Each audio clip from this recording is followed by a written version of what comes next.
Your favorite story might be breaking in Tokyo, Paris, or Berlin right now, and you won't see it until someone translates it into English days later. Here's how to fix that. Pull news from any country in any language and get one AI written brief in English every morning. Let's get started. The first step is adding your news sources. Copy the URL of the page you want to monitor, then open rss.app. Paste the URL into the RSS generator and click Generate. That page is now a live feed. Every new article it publishes gets captured automatically, no matter the language. Repeat this process for every source you'd like to follow. Say you want global tech news, a Japanese tech outlet, a French business paper, a German newspaper, and a Spanish outlet. Step 2. Combine them. Create a bundle and add all 4 feeds.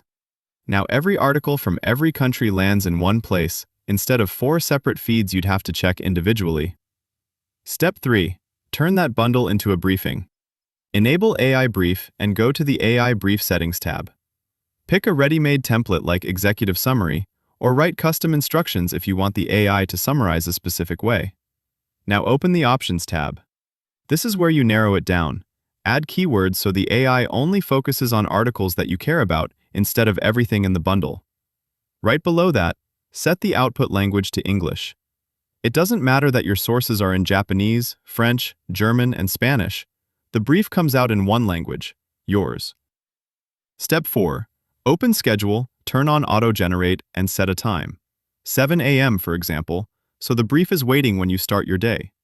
Or schedule multiple briefings throughout the day for faster-moving topics. So to recap where we are, news collected, bundled, filtered, and summarized in English. Last thing is deciding where it shows up. Get it in your personal email, or forward it to your colleagues in Slack or communities in Telegram and Discord. Display it as a widget on your site, or feed the XML into an automation tool like Make or N8N. And that's it. Every morning, 4 countries' worth of news, read, filtered, translated, and summarized, is sitting in your inbox in English. Try it today with rss.app.